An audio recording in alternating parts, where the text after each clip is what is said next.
At buksan po natin ang ating po mga Bible sa Psalm 9, verse 21. Psalm 69, verse 21. Isang talata na lamang po ang ating pong babasahin.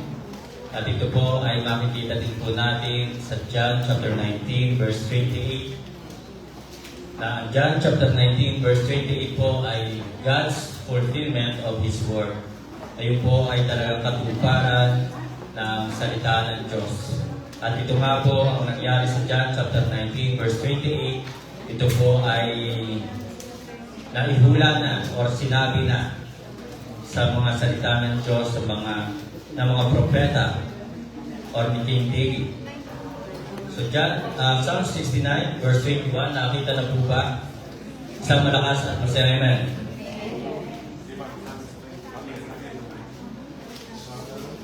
Psalm 69 verse 21.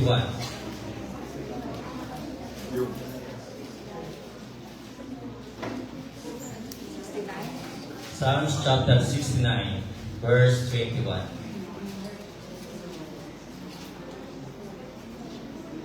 Nakita na po ba? Isang malakas at masaya na. Sabay-sabay po natin basahin. Ready? Read. They gave me also God for my meat, and in my thirst they gave me vinegar to drink. Tayo po lahat ay muko pumigil, tayo po'y manalangin.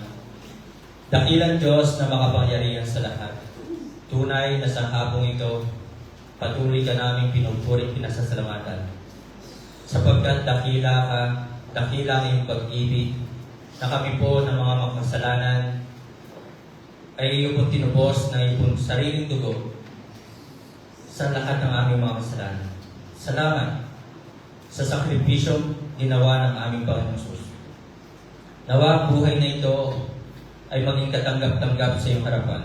Ang buhay na ito ay maging kagamit-gamit sa iyong kaluwalhatian. Dalangin ko po aming Diyos sa hapong ito, muli ako inyo pong itago sa inyong pong likuran.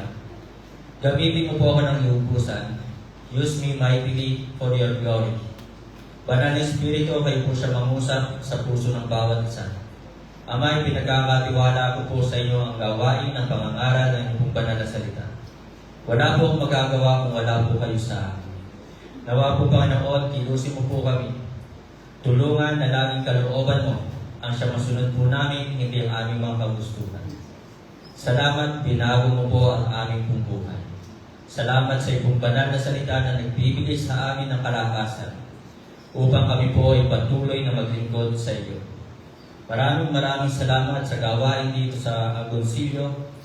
Salamat sa buhay po ni na Pastor Ernie, sa mga kapatiran na nagpapatuloy, nagpapagamit at pinapahalagahan ng ministry ang gawain. Dalangin ko po na pagpalain ko po ang kanilang pong buhay at patuloy po kayo magligtas sa bayan ito. Ito po yung aking dalangin na may pasasalamat sa pangalan po ng aming Panginoon Jesus. Amen. Sa mapagparang tapos sa ating pong lahat mga kapatid, ako po ay nagpapasalamat sa Panginoon. Nandito ang mga kapatiran sa Lemery. At aking pong inaamin na talagang ang mga kapatiran sa Lemery ay isang malaking tulong sa buhay ko, isang malaking instrumento para ako'y hubugin sa paglilingkod sa Diyos sa ating pong Panginoon Jesus. At salamat sa buhay po ni Pastor Sosa na siya po ay kahit maraming problema, ganyan naman po mga pastor, maraming problema ang pinagdadaanan, subalit nagpapatuloy. Mga kapatid, ngayong hapon po, talagang kung titingnan po natin ang sakripisyo ng ating Panginoon Jesus doon sa krus, na siya po'y mayroong koronang tinig, tumatagas sa kanyang dugo. Siya po ay talagang sisibatin pa sa kanyang tagiliran. Ito po'y isang karumalduman na parusa sa ating Panginoong Jesus. At hindi pa sapat yun na makikita po natin na sinabi ng Panginoong Jesus ay thirst. Ano ang binigay sa kanya? Suka. Para bagang hindi pa sapat na pinasa ng Panginoong Jesus ang krus na mabigat. Hindi pa sapat yung mga latay sa kanyang katawan upang siya bigyan pa ng suka at sipatin ang kanyang tagiliran. Sa ating pong buhay, mga kapatid, mga minamahal, sa lahat ng kabutihan ng ginawa ng ating Panginoon Jesus, despite of everything He has done for us, we gave Him vinegar. Binibigyan po natin siya ng suka. At ito po yung ating pag-aaralan ngayong hapon, na nakakalungkot isipin na tayo Kristiyano, tayo iniligtas, tayo mga anak ng Diyos. Pero sa ating pong buhay, we gave Him vinegar. At ano yung vinegar na ating binibigay sa ating Panginoon? Yung po ang isang masakit na katotohanan sa ating pong buhay. Na hindi natin nakikita yung ating mga kamalian. Lagi nakatingin tayo sa kamalian ng iba. Nakatingin tayo sa kamalian ng pastor. Nakatingin tayo sa kamalian ng mga kapatiran. Pero hindi natin nakikita tayo mismo ay meron din pagkakamali sapagkat wala namang pong perfect. Yes. We gave Him vinegar. At unang vinegar na ating binibigay sa Kanya, ang sabi po ng verse 17 ng Psalms chapter 69, verse 17, and hide not thy face. Ang sabi po dito ni King David, huwag mong itago sa akin ang iyong mukha from thy servant, sa iyong lingkod. And then sabi po dito ni King David, for I am in trouble, hear me speedily. So unang binigyan ay binibigay natin sa Panginoon sa kabutihan na kanyang ginawa sa ating lahat, yung vaunting, yung pagmamayabang, yung pagmamalaki. Na minsan ang isang Kristiyano, mayroon lang nagawa sa gawain, ang taas na ng tingin sa sarili. Minsan ang isang Kristiyano, sinasabi niya, kung wala ako, wala yung choir na yan. Ako yung magaling sa choir. Kung wala ako, hindi dadami ang gawain, hindi dadami maliligtas. So yun minsan ang tingin ng isang Kristiyano, masyado na siya malaki, mataas sa kanyang sarili. Ito po yung ginaganap minsan sa kabutihan ng Panginoon. Mabuti ba ang Panginoon? Tunay na napakabuti ng Panginoon sa ating pong buhay. Bakit tayo buhay pa? Dahil ito sa ating Panginoon. Hindi dahil sa mga gamot na ating iniinom. Hindi dahil sa mga pagkain na ating kinakain. Hindi dahil tayo nag-exercise. Ito ay dahil sa kabutihan, awa ng ating Panginoon sa atin. Mga kapatid, mga minamahal, kaya huwag tayo magyayabang. Minsan, ang isang kabataan, ang isang estudyante, nag-aaral pa lamang, ang taas na ng tingin sa sarili. Wala pang nagagawa, masyado na siya nagmamalaki sa kay pastor, nagmamalaki sa kanyang magulang. So mga kapatid, mga minamahal, ayaw ng Diyos ng mga taong mayabang. Ang sabi ng Panginoong Jesus sa Matthew 23, verse 12, whosoever shall exalt himself shall be abased, and he that humbleth himself shall be exalted. Kaya mga kapatid, ang ating buhay, ang ating sarili, huwag natin itataas. Huwag natin sasabihin, alam ko na yung sasabihin ni pastor.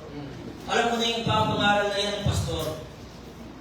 Kailangan natin ang salita ng Diyos.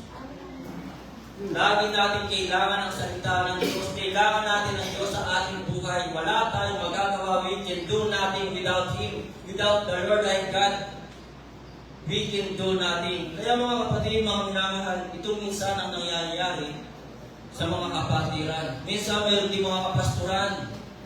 Ipinagmamalaki ang kanilang ministry. Ipinagmamalaki ang mga bagay na mayroon sila. Yung mga sasakyan na mayroon sila. Ipinagmamalaki ang kanilang mga building. So ito po ay hindi atin. Huwag natin ipagyayabang anuman ang ating narating sa ating buhay. Huwag natin ipagyayabang. Ang ministry ay hindi po competition. Ito po ay cooperation. Pagkakaisa. Ang ministry, ito po'y pribilehiyo na tayo nandito sa ministry. Kaya huwag natin ipagyayabang na tayo magaling. Magaling mag-preach. Magaling magturo. Magaling mag-akay ng kaluluwa. Magaling umaki. Magaling tumugtog. He must increase, but I must decrease. So mga kapatid, mga minamahal, vaunting. Ito minsan ang nangyayari sa mga Kristiyano. Hindi magkasundo mga Baptist. Bakit? Pataasan ng ihi, sabi. Diba? Pataasan ng kanilang mga ere. So mga kapatid, mga minamahal, yan ngayon ang ating panahon. Ang sabi po ng 2 Timothy chapter 3 verse 12. Tingnan po natin ang ating pong Bible sa 2 Timothy chapter 3 verse 12. Verse 2, sorry po. 2 Timothy chapter 3 verse 2. Anong sabi dito? Una, verse 1, this know also that in the last days perilous times shall come.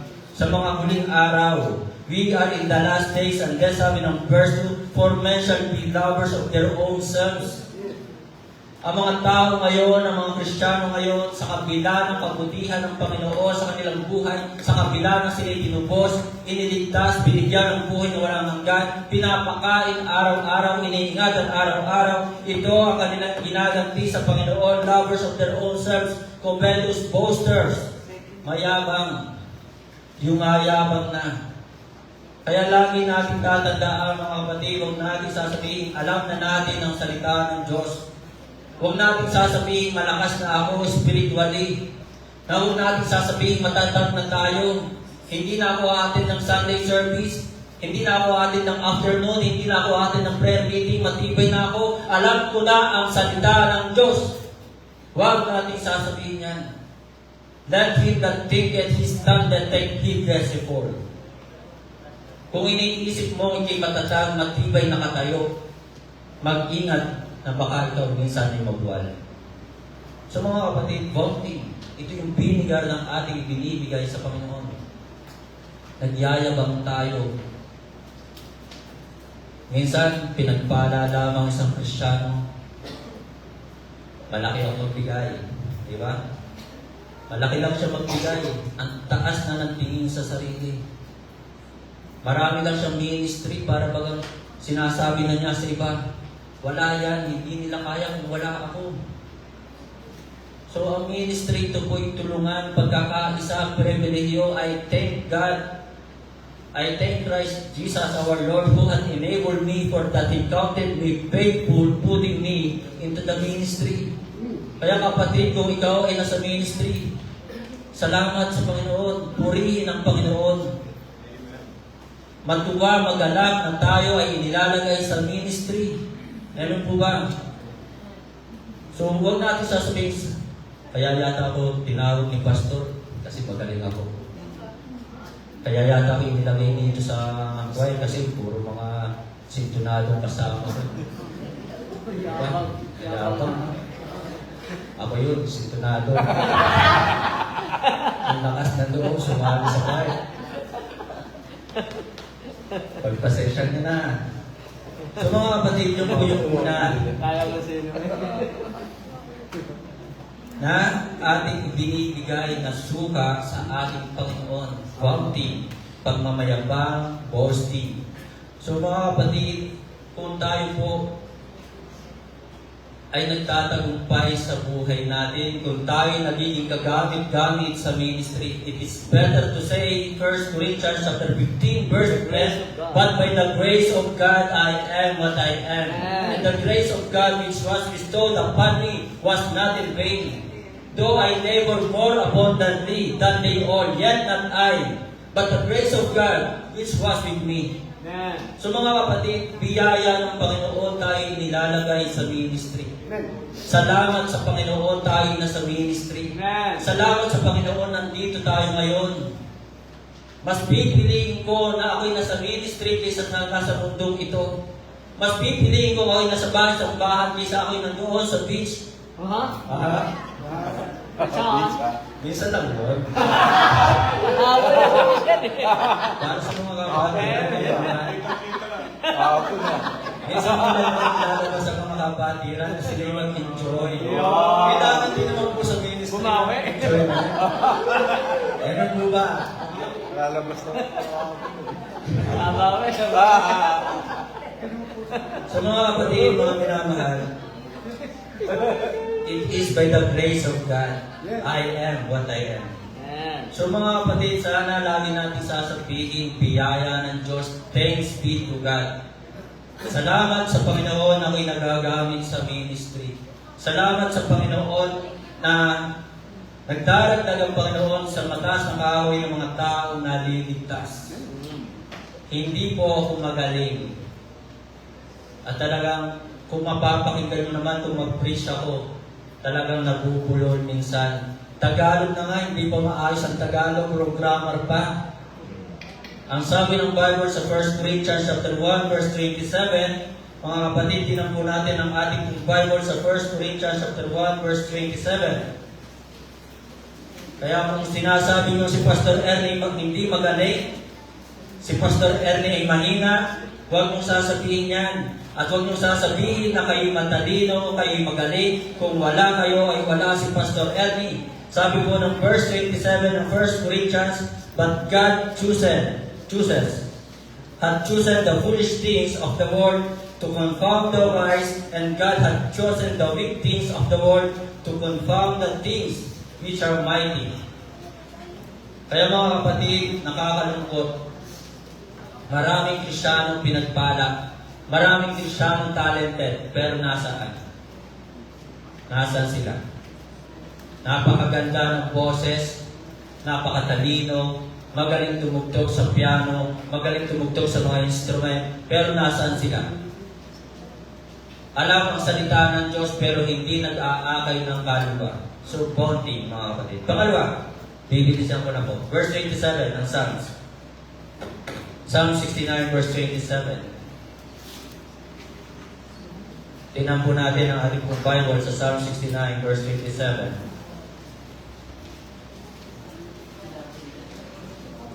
Pangalawa na ating pong ibinibigay sa Panginoon, ibinabalik sa Panginoon sa kabila ng kanyang kabutihan, kadakilaan, katapatan na kanyang ibinigay sa atin. Ito po ang sukat.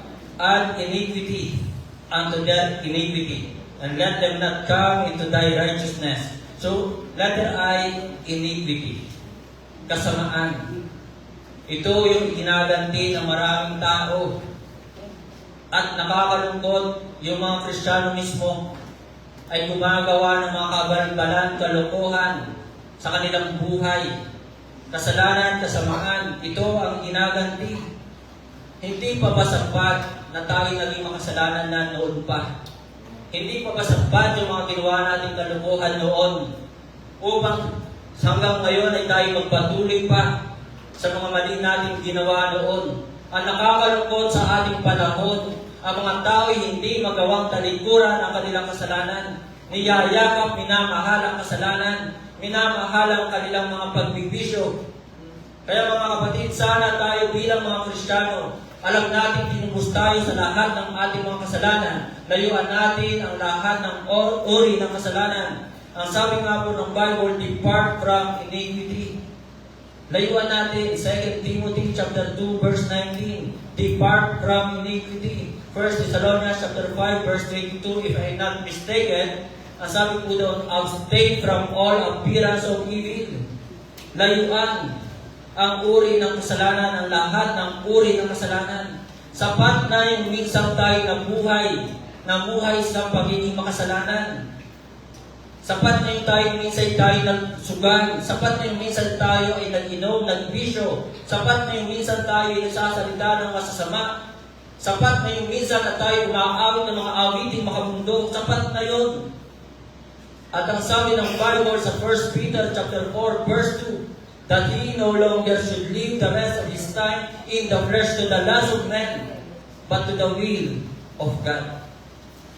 Sapat na yung minsan na tayo namuhay sa mga kasalanan. Kaya mga kapatid, nakakalungkot, mayroong Kristiyano, ang galing mangaral, ang galing magturo ng salita ng Diyos, pero hindi nakikita sa kanilang buhay ang salita ng Diyos. So, do what you preach. Kung tayo po'y nagbabasa, sana'y ating isinasabuhay ang salita ng Diyos. Kung tayo nakikinig ng salita ng Diyos, ating po itong i-apply sa ating buhay, hindi tagapakinig lamang. Sana'y talagang araw at gabi binabasa ang salita ng Diyos. Salamat sa Panginoon, binago ang buhay ko. Taga rito ako, kilala akong lasenggo. Pero salamat na ligtas. Salamat nakapakinig ng salita ng Diyos. Kung hindi ako binago, malamang maaaring ako hindi nyo makikita dito at malamang nandoon sa kulungan. Minsan gumamit, minsan nagbisyo. Ngayon, bisyo ang magserbisyo. Ulit kayo lang. Malapit na. Wala pa akong pinopromote na dito. Okay. So mga kapatid, mga minamahal, iniquity. Ito yung binigal na ating ibinibigay, ginaganti sa Panginoon. Pangatlo, at mayroon pa dalawang mensahe. Verse 21 ng Psalms 69, verse 21. Tingnan po natin ang ating Bible. Ano yung ating ginaganti sa kabutihan ng Panginoon? They gave me also gall for my meat, and in my thirst they gave me vinegar to drink. So mga kapatid, mga minamahal, yung salita po dito gave ang ating pong titingnan. Sa buhay po ng Panginoon Jesus, ibinigay niya ang kanyang buhay sa atin. Ang lahat-lahat sa kanyang ibinigay sa atin. So So mga kapatid, ano yung ating binabalik sa ating Panginoong Jesus? Ang sabi po ng verse 30, 31, tinan niyo po yung Bible sa Psalm 69, verse 30, 31. Sabi po dito, I will praise the name of God. Kailan tayo nagpupuri sa pangalan ng Diyos? Kapag tayo sumasamba, kapag tayo ma-attend ng prayer meeting, tayo ay nagpupuri sa pangalan ng ating Diyos. Umaawit tayo ng mga awiting maka-Diyos. So sabi po dito, I will praise the name of God with a song and will magnify Him with thanksgiving. 31, this also shall please the Lord better than an ox or bullock that hath horns and hoofs. So mga kapatid, mga minamahal, ang suka na ating ibinibigay sa Panginoon sa lahat ng kanyang kabutihan sa atin, neglecting the ministry. Pinapabayaan ng maraming Kristiyano ngayon ang ministry. Dating nasa choir, ngayon ay nasaan umaawit? Nasaan na yung dating mga lalaking umaawit dito sa choir na dating napakarami? Dating tumutugtog ng mga instrument pero nasaan na sila?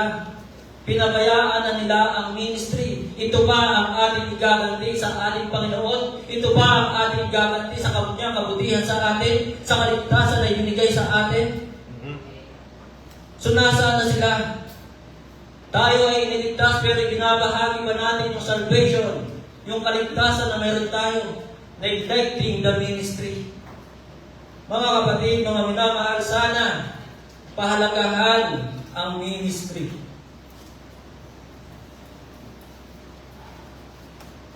Araw ng linggo nasa ng mga kapatiran. Mas mahalaga sa kanilang swimming, mas mahalaga sa kanilang mall.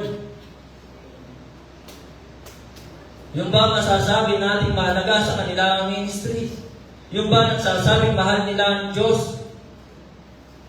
Kung mahal ang Diyos, mahal ang gawain ng Panginoon Jesus, hindi iniiwan ang ministry. Parang sa mag-asawa. Wala akong asawa.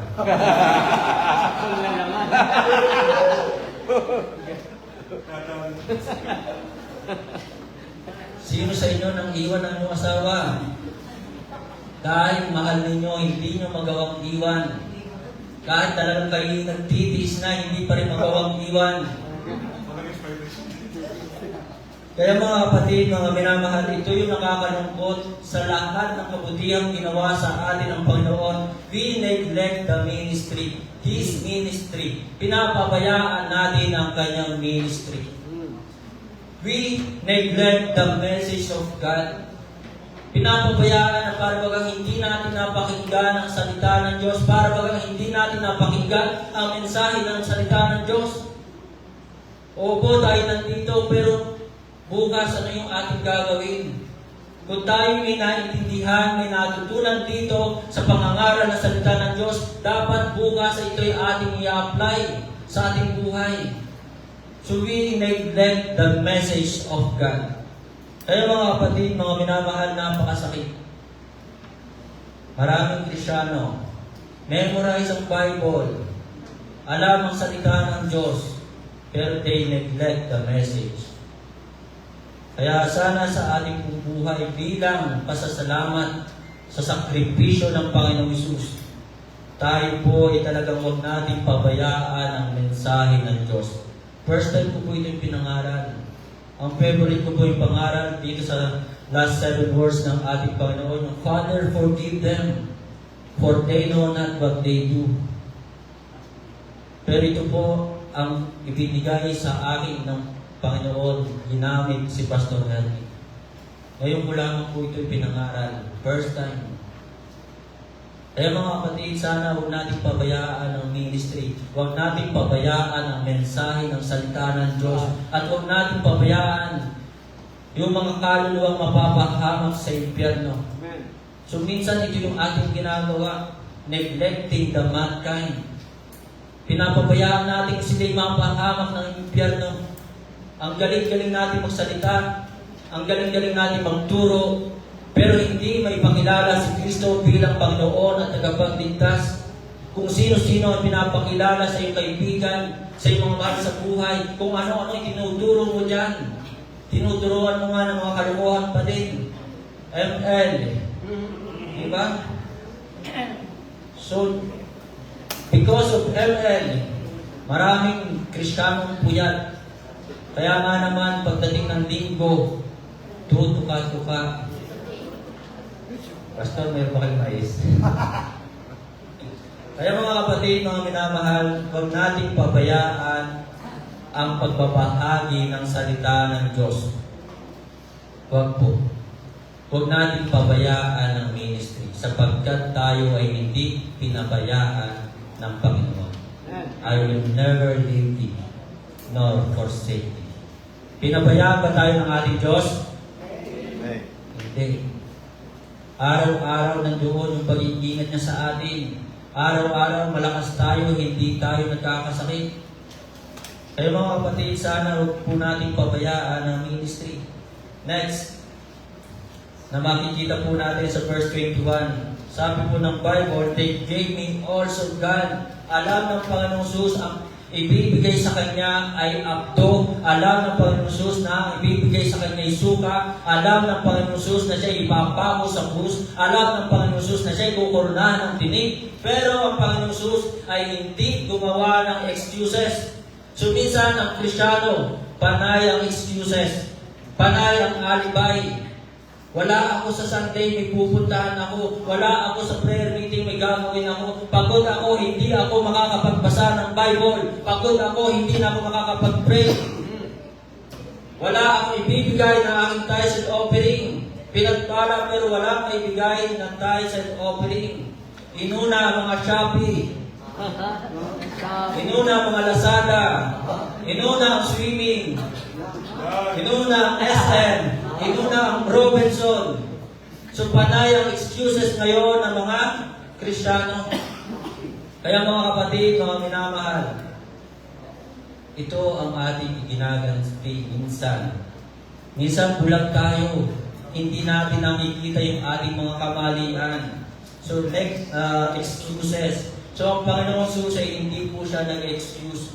Hindi niya sinabing sa Ama, pwede ba si Angel Gabriel na lang yumapa ako sa krus? Pwede bang si Angel Gabriel na lang ang uminom ng suka? Pwede bang si Angel Gabriel na lang ang koronahan ng tinig? So hindi po siya gumawa ng excuses. Ang Kristiyano, ang daming alibay, mainit. Tama na yung umaga mo kuya aatin. Ang Panginoon Jesus siyang ng oras na pako sa krus. Siya ba ay gumawa ng alibay? Siya ba'y gumawa ng excuses? Hindi. So, yan po tayo minsan. Next. Bibilisan ko na po.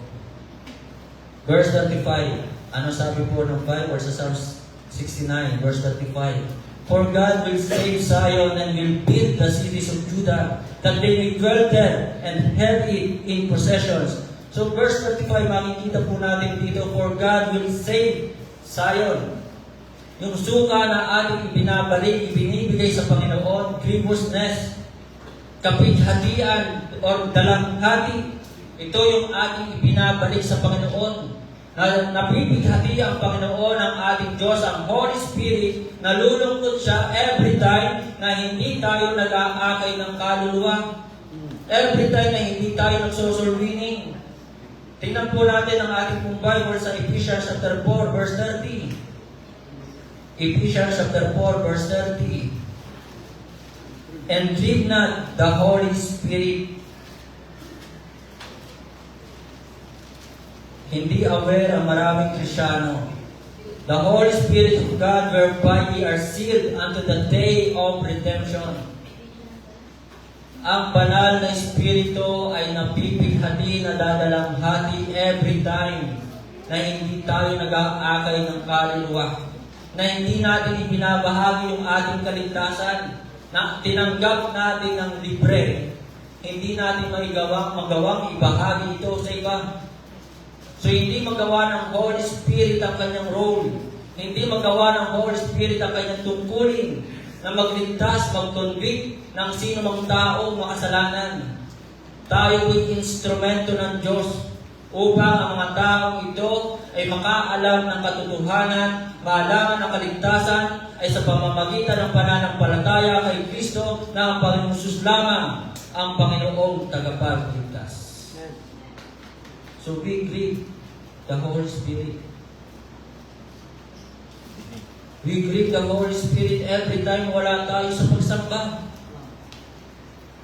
Masaya ba ang Diyos na kung ikaw araw ng linggo ay patay ang liban mo? Masaya ka nga na ikaw ay nasa outing. Masaya ka nga na meron kang ka-date. Aray. Kapag na naman. Aray na naman. So masaya ang ibang Kristiyano may ka-date sa SM. Wala sa bahay sa bahan ng Panginoon kapag araw ng linggo. Pero tandaan mo, kung wala ka sa pagsamba, ang Panginoon ay nalulungkot. Ang Holy Spirit ay napipighati. Panay ang busy. Napakaraming ginagawa, lagi ito yung dahilan ng maraming Kristiyano. Busy ako, busy. So mga kapatid, mga minamahal, grievousness, ito ang ating iginaganti sa ating Panginoon. Next, verse 27. Psalm 69, verse 27. Tingnan po natin ang ating pong Bible sa Psalm 69, verse 27. Nandiyan na po ba kayo? Say amen. And add iniquity unto their iniquity, and let them not come into thy righteousness. So, another vinegar na ating binibigay, ginaganti sa Panginoon sa kanyang mga kabutihan, addiction to this world. Maraming Kristiyano na, pero mas pinapahalagahan ang mga bagay sa mundong ito. Nakakabili ng mamahaling cellphone pero walang Bible. Ang cellphone naka-jelly case pero ang Bible gusot-gusot na. Ang cellphone kapag bumagsak, kumakasigaw. Ay! Pero ang Bible, ginagawa pang payong kapag umuulan. Okay lang mabasa ang Bible. Ang cellphone ay hindi pwedeng mabasa. Mga kapatid, mga minamahal, maraming Kristiyano ngayon addicted to this world. Mas pinapahalagahan ang mga bagay sa mundong ito. Kaya nga naman nagagawa nila. Bakit gano'n ang ibang Kristiyano? Nagagawa matulog sa gabi nang hindi man lang nagpe-pray, nagagawa matulog sa gabi na hindi man lamang nababasa ang salita ng Diyos. Okay lang. Huwag nating tularan ng ibang Kristiyano. Huwag nating tularan ng ibang tao. Ang utos sa atin talagang pray without ceasing, not forsaking the assembling of ourselves together as the manner of some is, but exhorting one another, and so much the more as you see the day approaching. This book of the law shall not depart out of thy mouth, but thou shalt meditate therein day and night, that thou mayest observe to do according to all that is written therein. For then thou shalt make thy way prosperous, and then thou shalt have good success. Nakakalungkot, gusto'y palangin, pero hindi makapunta ng bahay sa bahan. Gusto'y sa langit, pero ayaw makinig ng salita ng Diyos. Hindi ko sinasabing makakapagligtas ang pagsamba. Hindi ko sinasabing makakapagligtas ang ating gawa. Pero sana ma-realize natin, sa langit, sino mapapakinggan natin? Di ba tinig ng Diyos, boses ng Diyos, ang ating maririnig doon? Ang Diyos ang ating makakasama. Tapos dito, ayaw natin makinig ng salita ng Diyos. So mga kapatid, mga minamahal, addiction to this world. Ang sabi po ng 1 Corinthians chapter 16, verse 15, tinan po natin ang ating pong Bible sa 1 Corinthians chapter 16, verse 15. Matatapos na po tayo. Verse 15. Sabi po dito, I beseech you, brethren, ye know the house of Stephanas, that it is the first fruits of Achaia, and that they had addicted themselves to the ministry of the saints. Ang mga mananampalataya noon, ang mga Kristiyano noon, saan sila adik? Sa ministry. Yun ang kanilang pinapahalagahan. Yun ang kanilang minamahal. Ministry. Addicted sila in the ministry. Pero ang mga Kristiyano ngayon, nagsasawa na. Napapagod na. Ayaw na. Pero salamat, may mga pastor pa rin, mga kapatiran pa rin, na talagang tumanda na sa pag-awit. Matanda na pero maghapong sumasamba. Hindi nagsasawang makinig ng salita ng Diyos. Hindi nagsasawang manalangin. Salamat. Kaya mga kapatid, mga minamahal, ini-encourage ko lamang po kayo na huwag tayo mapagod, huwag tayo magsawa. God answers our prayer. Sinasagot po ng Panginoon ang ating panalangin. Maring prayer ko, hindi ba sinasagot?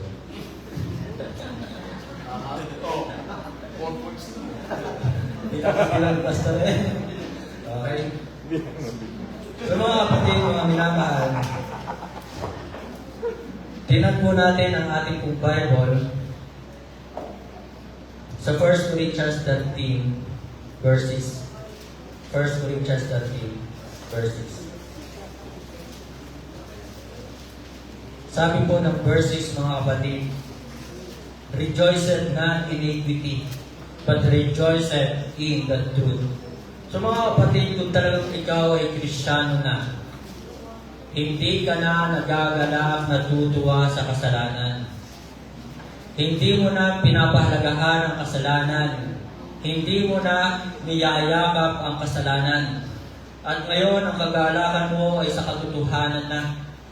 Kaya mga kapatid, sana tayo po ay maging adik sa ministry. Pahalagahan, mahalin ang ministry.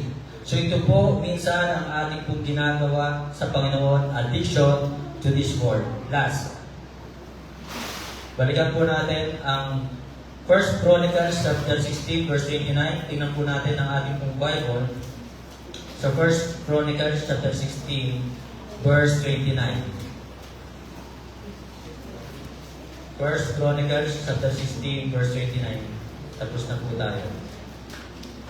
Ano po yung ating binabalik, ginaganti sa Panginoon? Ano yung suka na ating ibinibigay? Sabi po ng verse 29, give unto the Lord the glory due unto His name, bring an offering and come before Him, worship the Lord in the beauty of holiness. Ang suka na ating ibinibigay sa Panginoon, na ating ginaganti, binabalik sa Panginoon, robbery, pagnanakaw. Ang pagnanakaw ay hindi sa salapi lamang. Ang pagnanakaw ay yung hindi tayo nagbabalik ng oras na ipinahiram sa atin ng Panginoon. Na yung oras na dapat ay para sa pagsamba, oras na dapat ay sa prayer meeting, oras na dapat sa pagpipray, oras na dapat sa pagbabasa ng Bible, hindi natin ginawa. We rob Him. Ninanakaw natin ang oras na dapat ay para sa Panginoon. Kaya mga kapatid, mga minamahal, maraming Kristiyano hindi nagbabalik ng oras sa Panginoon. Sana ang prayer meeting pahalagahan po natin. Sabi nga sa isang post sa Facebook, this is the best meeting. Prayer meeting is the best meeting. Kaya mga kapatid, sana tayo po huwag tayo maging magnanakaw sa Panginoon. Kung hindi tayo nagbabalik, nagbibigay ng oras pa sa Panginoon, we rob Him. Ninanakawan po natin ang Panginoon. Sabi nga ng isang presidente kay Manny Pacquiao, oo, Manny, you are not a corrupt politician. You are not hindi ka nagnanakaw ng pera sa kaban ng bayan. Pero sinabi ng isang politician na ito, yung oras mo ay ninanakaw mo sa gobyerno. Bakit? Sapagkat minsan lagi nga naman, diba? Minsan nasa training. Sa halip ay dapat ay nandoon sa Senado na ginagampanan ng tungkulin, pero nandoon sa Las Vegas, nagte-training, nandoon sa Las Vegas, nagboboxing. So yun po dati si Manny. Pero ngayon, nagbago na. So mga kapatid, mga minamahal, sa trabaho, kung hindi tayo pumapasok sa on time, ganun din sa pagsamba. Don't be late. Nakakaya sa Panginoon, sasamba tayo, late tayo. Kung nagagawa natin sa school na tayo ay late, nagagawa natin sa trabaho na tayo ay late, nagagawa ninyo sa inyong mga ka-date na kayo ay late, huwag gawin sa Panginoon. Amen. Huwag gawin sa Panginoon. So, ninanakawan natin siya. Kaya mga kapatid, mga minamahal, kung tayo po hindi nagbibigay ng ating tithes and offering, ninanakawan natin ang Panginoon. Malakay chapter 3 verse 8. Tingnan po natin sa Malakay chapter 3 verse 8. Sobra-sobrang pagpapala ng maraming Kristiyano pero hindi nagbabalik ng kanilang tithes and offering. Will a man rob God? Yet ye have robbed me. But ye say, wherein have you robbed me? In tithes and offerings. So mga kapatid, mga minamahal, sana talikuran na natin ang mga kasalanan ito. Ibigay natin, kaya sabi po kanina talaga sa 1 Chronicles 16:29, kung ano yung nararapat sa Panginoon ay ating ibigay sa Kanya. So yung oras, yung ating talento, yung ating boses, sana yung ating pagsasalita, hindi na tayo nariringgan ng mga masasamang salita, ginagamit sa pag-awit, ginagamit sa pagpupuri, and then, from Monday to Saturday, saan nagagamit ang ating bibig nito? Yung ating boses saan natin ginagamit? Pag-awit ng mga makamundong awitin. No man can serve two masters. To God be the glory. Tayo po ito ay. Tayo po'y manalangin. Ama namin Diyos sa langit, tunay na napakabuti ng aming Panginoon. Sobra-sobra ang pagpapala na Kanyang binibigay sa amin. Sa kabila ng aming maraming pagkukulang, pagkakamali, kayo po ay nananatiling tapat sa amin. Kaya sana sa aming buhay, ang sakripisyo na ginawa ng aming Panginoong Hesus ay gantihan namin ng pagtatapat. Gantihan namin ng paglilingkod, pagsunod.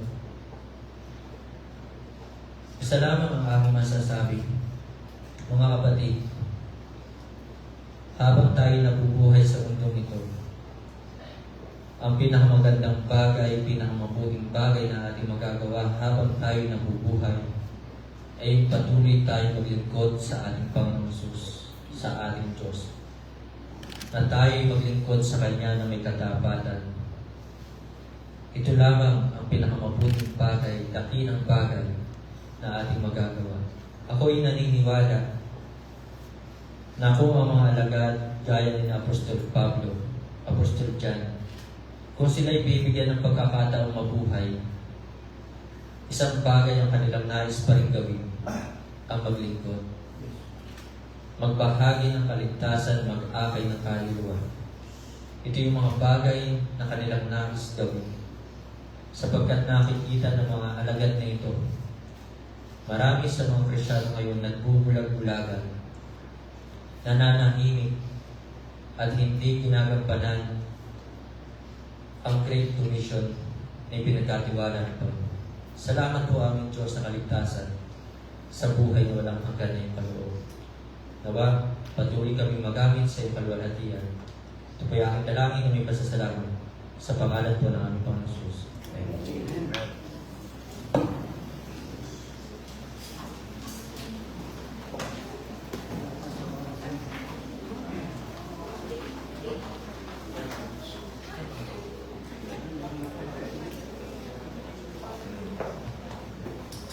Amen. Magandang hapon po sa inyo lahat. Maraming salamat po sa mga ngaral na unang nangaral for the first 5 words na ating napakinggan. Tunay po, blessing ng inyong salita. Nawa po yung bawat mensahe na ating pinapakinggan at mga mapapakinggan pa ay maging kalakasan po natin tunay. Hindi lamang po ito isang event na dadaan sa ating buhay. Pag-post na kayo po isang event na talagang magmamarka sa bilang Kristiyano. Na sa araw na ito, meron akong isinuong sa Panginoon, na sa araw na ito, I have committed something because of the Word of God. Ako po si Missionary Mark Darius Obanya, together with my family, my wife's name, she will sing later, Missionary Ronaldin Bernice Obanya, our baby boy, na nakita niyo palakad-lakad kanina, ang cute, nakamukha namin, siya po si Baby Miguel Aquila. We will be your missionaries that will be going to the country of Guatemala. A little background about myself, ako po ay naligtas sa edad na 20 anyos. Isa po kong dating manginginom, dating dakilang tambay, I spoke before, nagsimula po ako sa bisyo ko ng 11 years old. I started smoking cigarette. As young as 11 years old, I started drinking alcohol as young as 13 years old. So nagpatuloy po yung buhay ko na ganyan for around 8 years until such time I realized I need to change my life dahil hindi naman ako pabata, ako ay patanda. So pag magpapatuloy yung aking buhay sa bisyo, talagang hindi magiging maganda niya ang kinabukasan. So sabi ko, I need to have a change. So isa sa naisip ko pa, magiging paraan upang mabago ang aming buhay ay maghanap ng simbahan. Bilang isang dating Katoliko, I don't go to church. I am lazy sa pagpunta sa Katolikong simbahan before for the reason na I don't believe them. Sabi ko parang kailangan ko atang mag-church talaga kasi kailangan kong maisip na pamamaraan o para mabagong buhay ko. So sabi ko sa mga kaibigan ko na kapwa ko kaiguman, kapwa ko kasama ko sa bisyo, sabi ko sa kanila, maghanap naman tayo ng isang simbahan na pwede natin mapuntahan para yung buhay natin, hindi lang maging nakalaan sa pagtambay, gabi-gabi, araw-araw, kung may sweldo lamang tayo, mayaman na tayo. Wala sa baboy natin yung buhay natin. So I talk to them, maghanap tayo ng church, dapat unang linggo ng 2013, magsimba tayo. Kahit anong pong church, sabi ko sa kanila, wala po alam sa Baptist Church dati. So sabi ko sa kanila, ano bang church yan, basta malapit sa ating bahay. Basta walking distance. So, first Sunday 2013 came, so we walked around our barangay, our subdivision, and by the grace of God, ang una po namin nasumpungan ay Bible Baptist Church of Mabuhay under my pastor, Pastor Dobredor Sohian, and that is now my second church. Naglakad-lakad lamang po kami, by the grace of God, ayun, nasumpungan namin ang isang Baptist church. No one invited us, walk din po kami sa church, kumbaga sa amin bilang tambay, trip lang yung ginawa namin We are expecting nothing, kumbaga sa amin, ano ba meron dito sa church na to? So nag-walk din kami, linggo ng umaga, and by the grace of God, I got saved. Then after a month, sabi ko, ayoko na maging tambay. Ayoko na ako ay ginagamit ng mundo. Since ako ay ligtas na, maganda dapat magamit ako ng Diyos. I want to participate in church ministries. Sabi ko, I will obey the Lord, follow the Lord, water baptism. So ako ay nagpabautismo. At sabi ko, ito na ang gusto kong maging buhay. So I participated in church ministries by the grace of God. And after a year, yun po yung time na ako naman ay full-time na nagsuko sa Panginoon. Upang maging full-time church worker, maging Bible student. At ako po ay nag-enroll, pinadala po kami sa Muntinlupa, sa ministry ng Christ Baptist Church, Muntinlupa, under Pastor Jose County, ang kanilang Bible School at Christ Baptist Bible College, doon po ako graduate. Doon po din po nandito ang aming munting asawa dahil doon po siya member sa Christ Baptist Church. At biyaya po ng Panginoon, nagkakaroon po kami sa Bible School. Pinagtagpo ang aming mga mata, pati ang aming mga puso. Higit po sa lahat ng aming panawagan. Maybe later she can tell about a little about her testimony as well. I do believe my wife's testimony will be a big blessing for each and every one of us. And also, nagkapalag po kami, biyaya po ng Panginoon. To make the long story short, kinasal kami. And nandito na po kami sa inyong harapan. And we've been doing God's ministry since then.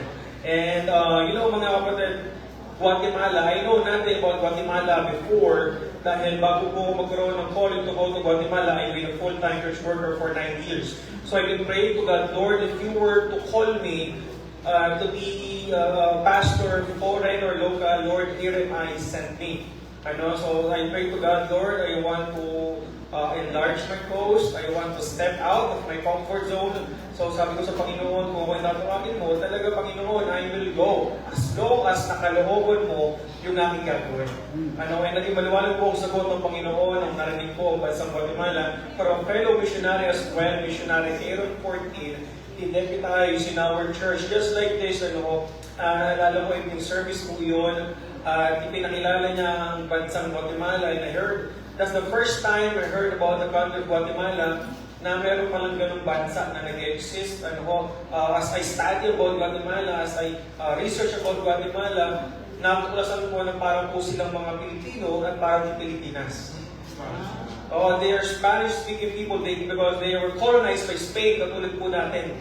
And also, yung unang ipinakilala ng missionary Aaron 14, naging maliwanag po sagot ng Panginoon sa aking panalangin. Nagkaroon po ako ng burden and longing and call to go to the country of Guatemala to share the gospel and to turn them upside down, kasi naniniwala ko kung naging posible po sa Pilipinas na tayo na-colonize ng Spain. We are previously, before Christianity entered, we are pagan worshippers. I do believe posible din po yung sa Guatemala by the grace of God. Na sila din po ay maging katulad ng Pilipinas, a mission sending country. So, as I study about Guatemala, ang mga din po natin sila kung tutusin. Ang pagkakaiba lang mata at ilong. Ang mata po natin, singkit. Ang ilong nila, mas matangos. Kumbaga, hindi lamangan eh. Pag kayo pumantay. Sa atin mas singkit, sa kanila mas matangos ang ilong. Same hair color, skin color. At pupunta po kayo sa bansang Guatemala, hindi po kayo hindi nyo mararamdaman na nasa ibang lugar kayo kasi nga halos pareha yung makikita ninyo. Kung anong itsura ng mga lugar, anong itsura ng mga skelita, ang itsura ng mga bayan, mga daan, mga kalsada, pareha. Magkakaiba lang ng language. And we are, Philippines, we are struggling, fighting against poverty, drugs, corruption, crime rate. Sa Guatemala, doble triple po yan. Dahil po lokasyon po ng Guatemala, baba lamang po ito ng Mexico. At kung ikaw ay nasa baba ng Mexico, sigurado ang pagpasok ng droga napakadali, napakabilis. To the point na talagang itong bansang Guatemala ay pinamamahayang, pinamumugaran ng mga drug lords. Na nakakalungkot because they are in power. Yung mga politiko sa kanila, some of them are chosen by the drug lords. Sila yung nagluklok doon in their power para yung mga makapangyarihan tao itong mga drug lords na hindi sila magagalaw. They have the power. And because of this fight against drugs, they are struggling extremely against poverty, malnutrition, yung prostitution, napakalala po to the point na may mga pamilya na sila na mismo nagbebenta ng kanilang mga anak na babae for the sake of money. Ang blessing naman po sa Guatemala, ito po ay malayong bansa. Ibig sabihin, ito po ay open country. We can freely share the gospel. We can freely exercise our faith. Malaya po tayong ipangaral ang ebanghelyo without restrictions.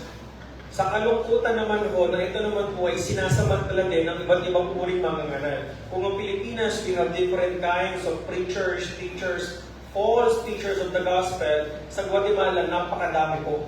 Kung ang Pilipinas, meron tayong Kibulo, we have these big names na alam natin false preachers.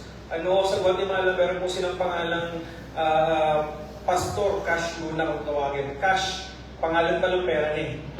Alam mo na kung anong business nun He is one of the richest prosperity gospel preacher, and he owns one of the biggest church not only in Central America, not only in South America, but he owns one of the biggest church in the world. Wow. Can you just imagine, mga kapatid ng Guatemala, third world country, pero andon ang isa sa pinakamayamang false preacher, false prophet. And he is giving the Guatemala false hope, false Christ, false salvation, false teaching from the Bible. Patuloy lang siyang yumayaman. Yung tao sa Guatemala patuloy umihirap, pero walang naliligtas.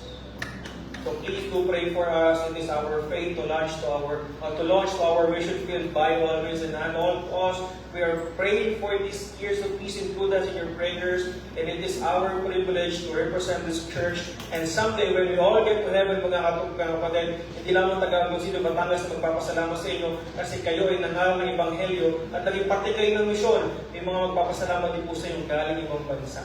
Different kind of phrases, different kind of language. Someday someone will take you in a Spanish language. Muchas gracias, sabi ko, gulat ka, taga-Guatemala pala. Kasi bakit? Because you partnered with a missionary na pumunta ng Guatemala.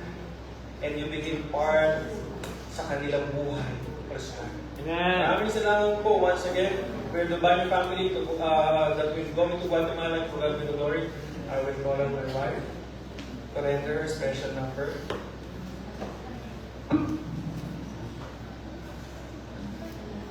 Po mami baby. Kailangan magsalita.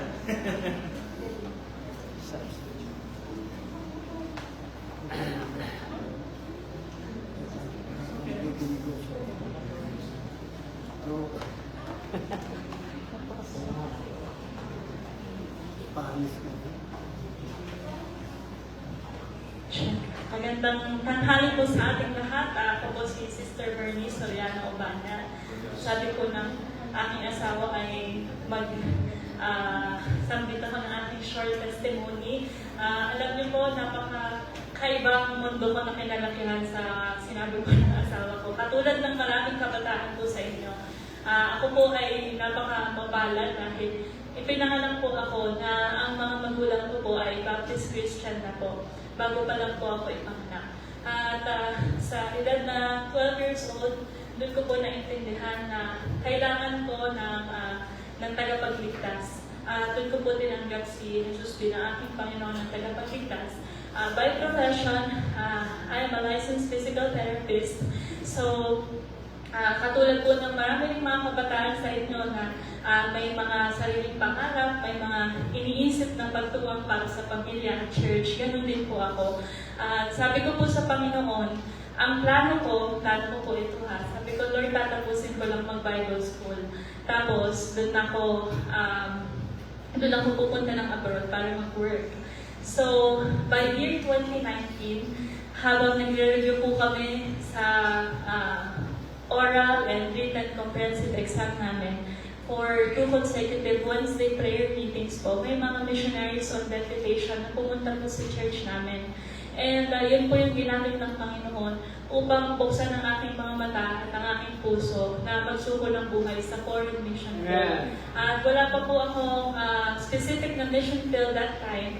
Ngunit magkakilala na po kami ni Brother Darius at parang nire-reveal po ng Panginoon na siya yung mapapakasal ko. Ngayon po, sabi ko sa Panginoon, Lord, kung siya po talagang nilaan mo para sa akin, ang request ko lang, tawagin mo kami sa isang bansa. Hindi po kami magka-church at yung mga kinoconsider ko po ng mga bansa, hindi ko rin sinasabi sa kanya kasi ayokong maggayahan kami. So, at the same year po, at the same time na nakilala ni Missionary Darius si Missionary 14, ako naman po nakita ko yung kanyang Facebook account. So, by 2019, hindi na po ako bumalik sa aking mga clinical job sa pagiging PT. Pero may mga part-time jobs po ako to sustain my needs. And full-time po ako sa church namin. So, minsan po iba yung plano natin sa plano ng Panginoon. At by 2021, doon ko po nakita through Missionary 14 din, sa Facebook account niya, yung kanilang prayer card. Yun ang may ginamit ng Panginoon. Sabi po dun sa prayer card, please pray for the 14 family, your co-laborers in Guatemala. So for 3 years, I've been praying for a mission field. And hindi ko rin alam na yun yung pinag-pray ni Missionary Darius. Pero nung nakita ko po yung word na Guatemala, parang nagkaroon siya ng impact sa puso ko. At alam ko na ito na yun, dito mo ko nilipid noon. At salamat dahil panatag ako, alam ko rin na doon mo rin siya tinawag. Di ba pag babae, malakas yung kutoban. So, kami po ay na-engage sa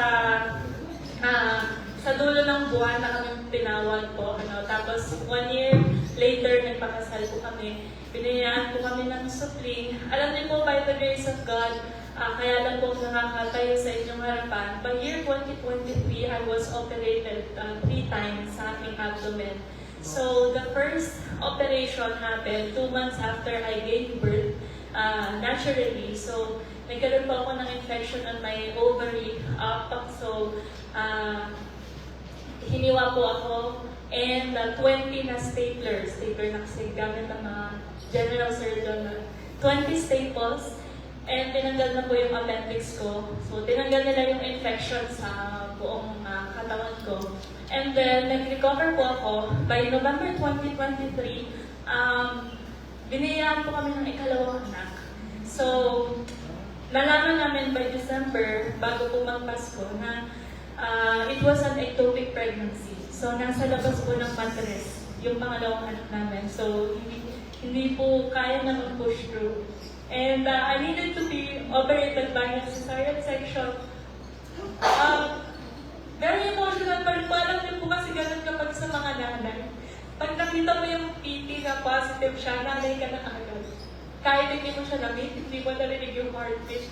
Na-imagine mo na agad yung buhay mo na may dalawa kang anak. So, I was at my lowest point during that time. But 1 week after my cesarean section, sumakit ko yung tiyan ko. Sobrang sakit niya. Pero tiniis ko muna mga bandang parang mga 1 or 2 hours. Ayoko magpadala sa ospital kasi iniisip ko, pag ako na ospital na naman, opera na naman to. So sabi ko sa Panginoon, Lord, hindi ko pwedeng ipag-pray na lang to. Ipag-pray tapos gagaling ka na, di ba gano'n naman sa Bible? So, Lord, tulungan mo naman ako. Sobrang sakit talaga. So, hindi na na-endure yung pain. So, we went sa ER. And then, nagdaan po kami from sila, doon po sa bilan ko, pa-uwi ng Kalamba. Nandun po kasi ako inoperahan ng 2 operations ko. So, for 4 na injections na po ito, na tinulog sa akin, hindi pa rin nawawala yung pain. And sabi ko, Lord, i-comfort mo ako, nasaan ka ba? At sabi ko, sobrang sakit na. Pwedeng kunin mo na ako dyan. Sa langit, alam ko wala ng pain. Alam niyo po, I tried my best. I tried my best na talagang gusto ko na talagang matapos na yung pain ko. Na-realize ko po ang hirap mabuhay, pero mahirap din po palang pumatay. Hindi po pala yun kapag nasasaktan ka na sa desisyon mo na tumigil ka ng huminga. So, habang nagpuputukan po New Year, no, nasigaw naman yung ako ko in pain. Pero for the second day, sabi ko, Lord, hindi mo pakalooban na kunin ako dyan. Kasi hindi nahimatay, sa sobrang sakit, hindi ko magawa eh. So, binibigyan pa rin ako ng Panginoon ng kalakasan. So sabi ko, Lord, turuan mo na lang ako. Anong kailangan kong matutunan from all this? Samahan mo ko on this journey. Nalaman po ng mga doctors pagka open po sa akin na meron po akong portion ng bituka na nabulok. So 24 centimeters. So pinutol po yung portion ng bituka ko tapos pinagdugtong po ulit. So, by this time, pangat lang na pangat yung hiwa sa akin, 30 staples na siya. So, January 1 ako inauteran, ang 30th birthday ko po ay January 5. Na-release po ako sa hospital January 10. So, never in my life na ma-imagine ko na bago ako mag-reach ng 30, aabutin ko yung ganong maraming opera. Kasi inisip ko, pag opera, di ba dapat pang matanda na yun, mga 50, 60, yung mga ganon. Pero alam niyo po, isa sa mga biyaya ng Panginoon na binigay po sa akin, na tinuro sa akin ng Panginoon is kung gano'n niya ako kamahal. Sabi ko, Lord, yung napagdaanan ko na pain, it's not even 1/4 of what you went through nung pumunta ka ng Cross of Calvary. But you still went anyway. Di ba po, nung pinagdaanan naman ng Panginoon lahat ng physical pain na yon. Hindi naman siya si Superman na hindi nararamdaman yung pain. Talagang sagad sa buto, ramdam na ramdam niya. At sabi ko, Lord, thank you so much for saving me. Thank you so much for loving me. Kaya pag sinabi pala ng Panginoon, I am with you always, totoo yun. Kasi naranasan niya first hand kung paano masaktan physically, emotionally. He was forsaken by his father, he was forsaken by his friends. Kaya sinabi niya, kasama mo ko. Kasama ko pala siya. Noong una, hinahanap ko siya, i-comfort mo ko. Pero nandun pala siya all alone. Kasama ko siya. And nagpapasalamat ako sa Panginoon for the gift of salvation, for the promise of eternal life. And for the privilege to have this life na maglingkod pa sa Kanya. At alam niyo po, ang mga Guatemalans, ganun din sila, nagsasuffer din sila physically, mentally, emotionally. Marami silang pinagdadaanan. And I praise the Lord because we can be vessels of hope na talagang ma-share namin na Jesus Christ is the answer. Dahil naranasan namin siya first hand. Kami po mga bata lang kami, 31 po ako, asawa ko 32. But by the grace of God, pinayaman po kami ng Panginoon sa mga experiences na ganito. So that we could prove God's faithfulness at this early on na nandito pa lang kami sa Pilipinas. At yun din yung panghahawakan namin pag pumunta po kami sa aming mission field. At purihin po ang Panginoon na huwag po maging blessing yung aming awit sa hapon na ito. Maraming salamat po. Ito na po ito.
It was sound check. Maraming salamat po. May we all please stand as we read the Bible. John chapter 19, verse 30. Isang talata po yung ating magiging key text. Andiyan na po ba? Say amen. John chapter 19, verse 30. The Bible says, let's read all together. Ready, go. When Jesus therefore had received the vinegar, he said, "It is finished." And he bowed his head and gave up the ghost. Let's pray. Heavenly Father, Lord, purihin mo kayo sa oras na ito.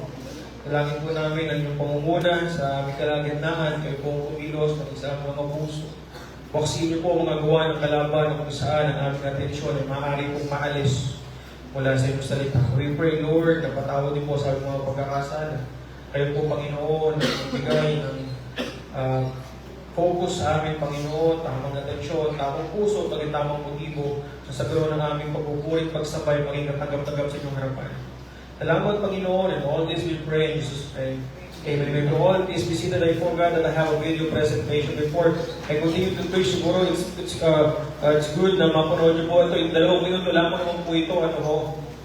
For you to visualize more about the country of Guatemala. Don't worry, I will not preach very long. Salita mo po akong mangaral.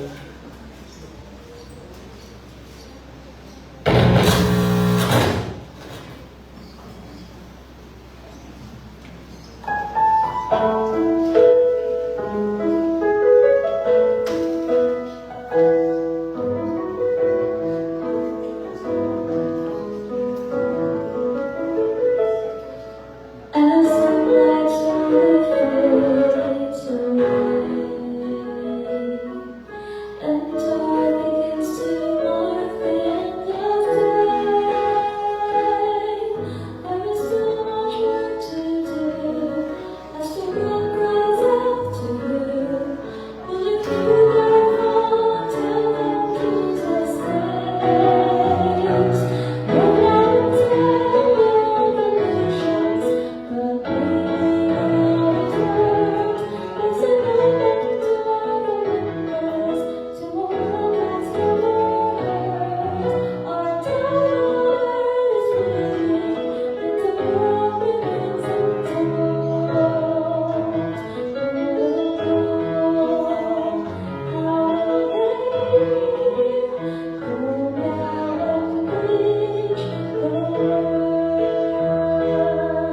Paano yung mga kaluluwa na hindi pa nakakarinig ng kaligtasan?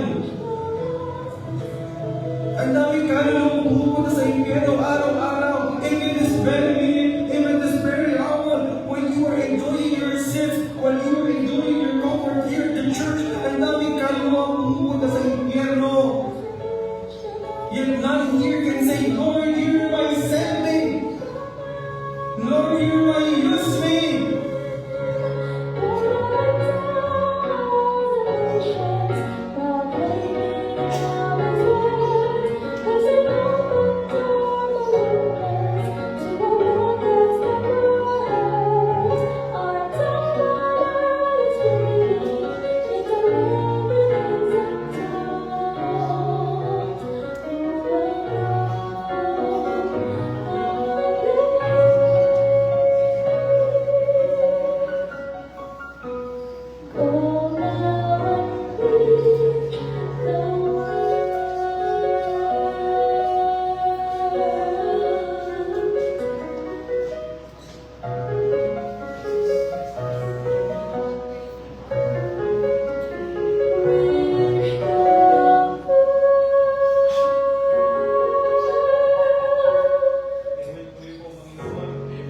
Title po ng ating message ay from the theme itself, it is finished. Amen. What it is finished from the verse itself, John 19 verse 30, the Bible says, when Jesus therefore had received the vinegar, he said, "It is finished." The word "it is finished" in Greek, it is tetelestai. Ano ho? It's in perfect tense. It means it's a past action that has an effect continuously hanggang present. Ano, so yung sinabi po ng Panginoon, it is finished. Let me emphasize this, hindi niya sinabi na I am finished, but sinabi niya, it is finished. Hindi po ito isang salita ng isang talo o natalong tao. Hindi po ito isang salita ng isang taong napahamak. Hindi po ito isang salita ng isang taong mamamatay. Ngunit ang salitang it is finished, it is the victor's triumph. Yes. Tapos na po, when Jesus Christ died at the Calvary, He finished something. And that is what we need to see this afternoon. Kung merong natapos, of course, meron ding nagsimula. Meron sinimulan. Ibig sabihin, may tinapos ang Panginoon na meron siyang sinimulan from the past. I want you to see, number one, there is this foreseen predicament. There is this foreseen predicament. Sabi po ng Bible sa Romans chapter 5, verse 12. We all know this verse. The Bible says, wherefore as by one man sin entered into the world. Pumasok po ang kasalanan. God created. When God created, everything is perfect until na pumasok ang kasalanan. Because of sin, death entered as well. Because the penalty of sin is death. But let me tell you this, mga kapatid, I do believe that God did not make any mistake. Amen? Yes. Hindi po nagkamali ang Diyos kaya nakapasok ang kasalanan. Hindi po nagkaroon ng error sa kalkulasyon ng Diyos kung bakit nagkaroon ng fall of man, kung bakit doon inilagay yung pinagbabawal na bunga sa gitna pa mismo ng Garden of Eden. Hindi nagkamali ang Diyos. Let me tell you, God is not the author of confusion. God did not create evil. Yes. And God will not use evil and will not, let evil be victorious. At nung nakita po ng Panginoon, even before the foundation of the world, even before His creation, nakita na ng Diyos lahat yan eh. In His great power, in His omniscience, in His omnipresence, nakita na ng Panginoon sa Kanyang kapangyarihan, even before He created, magkakaroon ng fall of man. And since that God already saw, He have foreseen this predicament, the predicament of mankind is sin and death. When you say predicament, it's the big problem. Malaking problema po Ito po yung pinakamalaking problema natin mga tao. Alisin mo yung problema mo sa pera, pagsamasamahin mo yung problema mo personal. The greatest problem of mankind is sin and death. Yes. Hindi po natin kayang talunin ang kasalanan by our own will. We cannot defeat death. Wala pong tao hindi namamatay. At ayun po yung kinakatakbutan ng maraming tao. They are all afraid of dying simply because they do not know what will happen next. Alam niyo po kung bakit takot yung mga tao kasi hindi nila alam kung anong mangyayari pag sila namatayin. By the grace of God, if you are saved this afternoon, if you are saved this afternoon, alam mo kung saan ka pupunta pag namatay ka. Kaya tayo, Kristiyano, hindi po tayo takot sa kamatayan. Death is not a scary event of our life, but rather our marching into glory. Amen? Kaya kung Kristiyano ka, yung kamatayan, hindi po yan iniiwasan. Rather, we are looking forward to it, making sure na bago dumating yung kamatayan sa bilang Kristiyano, ginamit mo ng tama yung buhay mo. Amen. You have made use of your life, all your hours, all your days na ginamit mo bago ka kuhanin ng Diyos. Binigay mo yan sa Diyos. The predicament of mankind is sin and death. At nakita na ng Diyos yan bago pa dumating mismo yung event. Ang sabi po ng Bible, but 1 Peter chapter 1, verse 19 to 21, but with the precious blood of Christ, as of a lamb without blemish and without spot, who verily was foreordained before the foundation of the world. Can you just imagine this, mga kapatid? Before the foundation of the world, before creation, Jesus Christ was foreordained to be a sacrifice for us. Bago pa bumagsak ang tao, bago pa dumating yung kasalanan, alam na ng Diyos na mangyayari yan. And in His power, He had devised a plan for us para ang tao maligtas. Amen.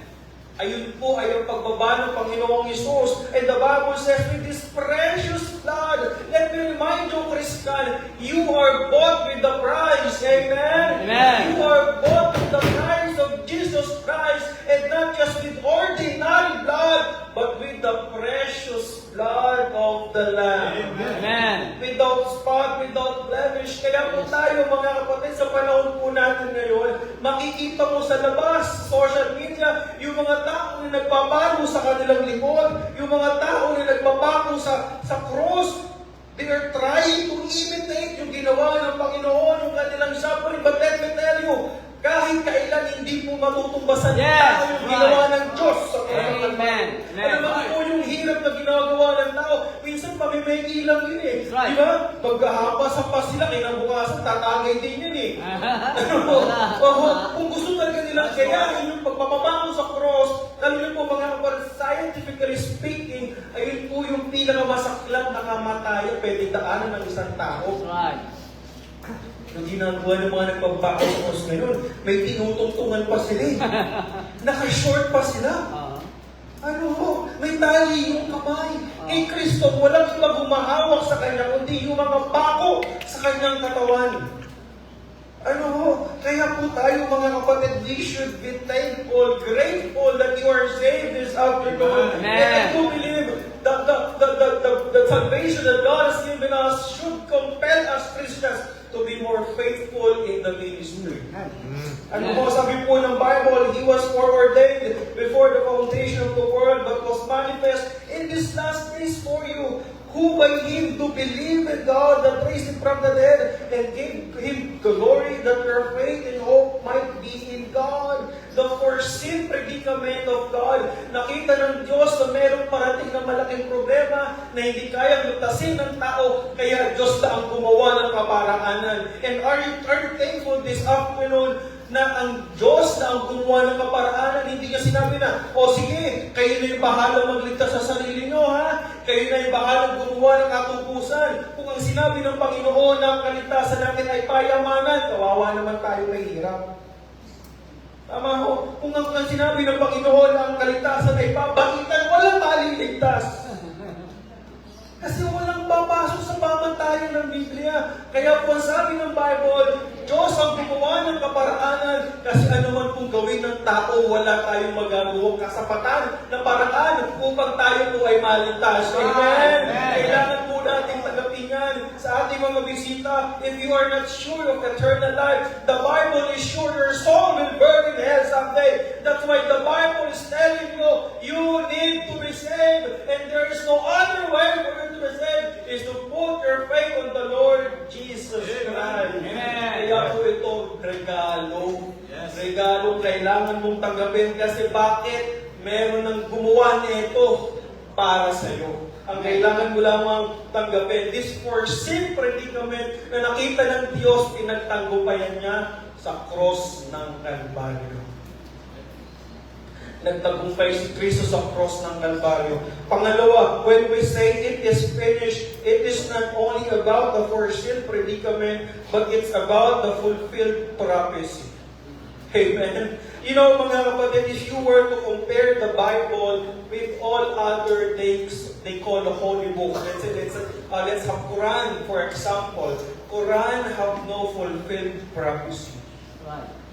But the Bible have thousands of fulfilled prophecy. Amen. Amen. At lahat po ng sinulat ng Biblia patungkol sa gagawin ni Kristo, lahat yun natupad at lahat po ay kanyang isinagawa. Ang pupuntahan po natin sa Genesis chapter 3 verse 15. Can you just turn your Bible po sa part ng Bible ng Biblia natin? Yung unang-unang libro, ano ho? Can you just imagine na meron po palang propesiya patungkol po kay Kristo. Even from the book of Genesis, ang tawag po niyan proto-evangelism. Ano ho? Proto-evangelion. Ano ho? Sabi po ng Bible, and I will put enmity between thee and the woman, and between thy seed and her seed. It shall bruise thy head, and thou shalt bruise thy heel. Ito po yung unang-unang isinulat sa Bible na propesiya na mayroong darating na Messiah, na mayroong darating na tagapagligtas, na tatalo sa kalaban ng Diyos. And Isaiah chapter 9 verse 6, just turn your Bible and ho, Isaiah chapter 9 verse 6, the Bible says, for unto us a child is born. Amen. Praise God for this verse. ibinigay ng Diyos ang ating kaligtasan. For unto us a child is born, and unto us a son is given, and the government shall be upon his shoulder, and his name shall be called Wonderful Counselor, the Mighty God, Everlasting Father, the Prince of Peace. Ito po yung iilan lamang sa mga propesiya na nakasulat sa Biblia. Nung dumating si Kristo ay na-fulfill. Amen. And what Jesus Christ came on Luke chapter 2 verse 11 sa ating New Testament, for unto you is born this day in the city of David a Savior, which is Christ the Lord. Amen. Tayo po ay nagpapasalamat sa panahon po ito, kinikilala po natin na si Kristo po ay dumating sa mundo at naging ating tagapagligtas. You know, mga kapatid, let's just praise the Lord this afternoon. God is true and He cannot lie. Amen? Kaya po yung kanyang propesya will always be fulfilled. Mga kapatid, without Jesus Christ, there's no salvation. Without the coming of Jesus Christ, there's no eternal life. Without Jesus Christ, there's no promise of God's riches and glory. Without Jesus Christ, there's no privilege to serve the living God. Let me remind you, ministry is a privilege. Amen. Right. Your life is a privilege. Amen. Amen? Amen. Bakit po? Kasi po galing po sa Diyos yan eh. How can you imagine this afternoon that everything you have today is from God? Yes. Your very life, whatever you have today is from God. That might be your job, that might be your title, that might be your house, even your car. Let me tell you, lahat po yan galing sa Diyos. Amen. Diyos ang nag-enable. Yung mga nag-aaral po natin, mga estudyante, you know, mga kapatid, you are struggling in your studies, you are doing your best to do your study para magkaroon ka ng degree, magkaroon ka ng pinapangarap mo na buhay. Nawa, pag narating mo na yung pinapangarap mo, huwag mong kalimutan na Diyos yung nagdala sa iyo dyan. Amen. Ano po? Without Jesus Christ, without God, we are nothing. Right. Ano man po yung meron tayo ngayon, tulad ng mga sa mga naulang nangapangangaral, wala po tayong maipagmamalaki sa harap ng Diyos. Right. Pag-akyat po natin sa langit, hindi naman titignan kung anong yaman mo sa lupa. Hindi naman titignan kung ilan yung dami na napuntahan mong lugar sa lupa. Ang titignan doon, ilan sa buhay mo, ilang porsyento ng buhay mo ang nailaan mo sa Diyos. You have lived, maybe let's say you have lived 70 years of your life, mapalad ka na, umabot ka ng 70. Yung iba ngayon, 30 pa lang, high blood na. Tama mo? Pabataan ngayon yung mga may karamdaman eh. Dati yung pag may maintenance ka, matanda ka na. Ngayon, kahit bata, may maintenance na din. Dati yung lifespan ng mga tao, 70 years, that's normal. Ngayon, pag 70 years, himala na. That's right. Amen. That's right. Kaya pulihin po yung mga senior natin. Amen. Na naglilingkod pa din. At hindi hadlang yung kanilang mga edad. Hindi hadlang yung kanilang mga tuhod-tuhod. Upang sila bumalik ng church. Amen. Yung ibang may kalakasan, hindi ng church. Right. That's Ano right. po mga kapatid? Purihin po ang Panginoon. Without Jesus Christ, we are nothing. Yeah. Ayun po yung magpapanatili sa atin sa pagiging humble, pagiging mapagpakumbaba sa harap ng Diyos. Mga kapatid, without God, without the Calvary, without Jesus Christ, we only have death, we only have destruction, we only have a hellfire, we only have the wrath of God. But because of Jesus Christ, lahat yan mga kapatid. Naging pag-ibig ng Diyos, naging pangako ng Diyos, buhay na walang hanggan mula sa Diyos. Amen. Purihin po ang Panginoon sa kanyang pagdating. Pangatlong bagay, mga kapatid, when we say it is finished, we can see here that the finished payment. Amen. Biyaya po ng Panginoon, magpasalamat po tayo ang ating kaligtasan, hindi installment. Yung hindi sinabi ng Panginoon sa Biblia, sige, yung nananampalataya ka, sige, 50% munang save ka. Pag nanindigan ka, saka magiging 100% ka. Hindi Ang binigay ng Panginoon sa atin, finished payment, fully paid. Amen? Ano ho? Fully paid. Sa panahon natin ngayon, uso yung hulugan, uso yung installment, pero kaligtasang tinanggap mo nung nanampalataya kay Kristo, fully paid. Amen. Right. Yung kasalanan po natin, mga kapatid, from past, present, even to our future, fully paid. Amen. Kaya po tayo mayroong promise of eternal life. We have the assurance of salvation. Yes. We believe in one saved, always saved. Amen. Kaya tayo naniniwala, hindi dahil sa ating sarili, but because of Jesus Christ. Naniniwala tayo sa ating tagapagligtas. On John chapter 19, verse 30 from our key text, sabi po ng Panginoong Yesus, it is finished. He only needs to die once. Isang beses lang kailangan mamatay na Yesus. Ipinapakita po sa atin that He is the perfect sacrifice. Hindi na kailangan ulitin yung kanyang pagkamatay ulit na paulit-ulit because He is already perfect at perfecto na yung ginawa ng kaligtasan para sa atin. Right. Hindi ito 99%, hindi ito 99.99%, but 100% perfect salvation. Amen. We don't need to imitate the death and His suffering. We can never do what Jesus Christ has done on the cross. On Hebrews chapter 10, verse 10, sabi po ng Bible, by the which we are sanctified through the offering of the body of Christ once for all. Amen. Purihin po ang Panginoon. Isang beses lang kailangan mamatay ni Kristo at isang beses mo lamang kailangan manampalataya, hindi pa ulit-ulit. Hindi yung pagnanampalataya ka ngayon, nagkasaalang ang muli. Isasabihin mo, Lord, I'm sorry para ako'y maligtas muli. Hindi po gano'n ang pinangako kaligtasan ng Panginoon. If you are saved because you have put your faith on the Lord Jesus Christ, you are saved for all eternity. Amen. Kaya po ang ating kaligtasan, eternal. Bakit po? Kasi hindi po tayo may hawak ng ating kaligtasan. Purihin po ang Diyos. Hindi po sa atin pinagkatiwala yung paghawak ng kaligtasan, kundi ang Diyos po mismo. Kaya kung ikaw sa tingin mo, bibitaw ka talaga sa paglilingkod mo. Minsan darang ka talaga sa panghihina eh. Yung mga ngayon ka na, pero let me tell you this, ang Diyos hindi bumibitaw sa iyo. Amen. Amen. Kumaan ka man sa lowest point of your life, but let me tell you this, ang Diyos hindi bibitaw sa iyo.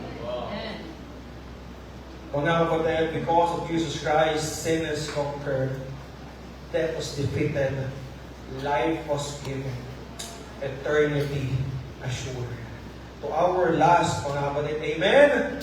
Conclusion po natin. Number 4, the Bible says in 1 Corinthians chapter 1, verses 18, 21, and 23. Sabi po ng Bible, for the preaching of the cross is to them that perish foolishness.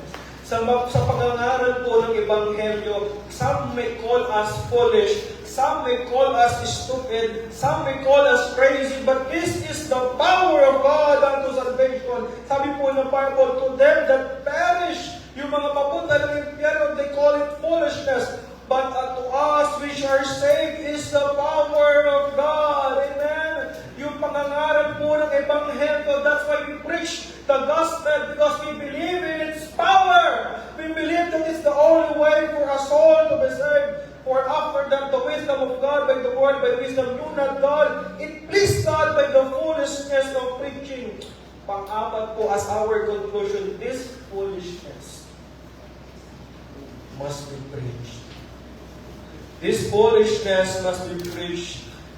It pleased God by the foolishness of preaching to save them that believe. But we preach Christ crucified unto the Jews a stumbling block, but unto the Greeks foolishness. On Romans chapter 1, verse 16, the Bible says, for I am not ashamed of the gospel of Christ. Mga kapatid, let me remind you, it is finished. Tapos na. Ibig sabihin, ibinigay na ng Diyos yung dapat nang ibigay sa iyo. Tayo naman yung dapat kumilos. You are now eternally secured. And let me remind you, hindi po kayo kailan nagkulang at magkukulang ang Diyos sa atin. He will always be faithful to us. Can you just imagine this? He has given us the ability to preach the gospel. He has enabled us to share the gospel. He has saved us from burning in hell. Mga kapatid, ano pa po yung ating hihilingin? Minsan tayo na lang talaga yung hindi kumikilos. Right. Nag-alarm na sa bedtime na. Ano po? Mga kapatid, God has given us everything we need. He enables, provides, equips, and many more promises from the Bible and binigay sa atin ng Panginoon. We can never outgive God. We can Amen. never outdo God. But still, we need to give our best, do our best for God. For it is finished already. Maraming salamat po. May we all please stand and close in prayer. Prepare for the next message. Let's pray. Heavenly Father, Lord, salamat, Panginoon, sa reminder once again telling us from your word that it is finished. Thank you, Lord, for what you have done at the cross.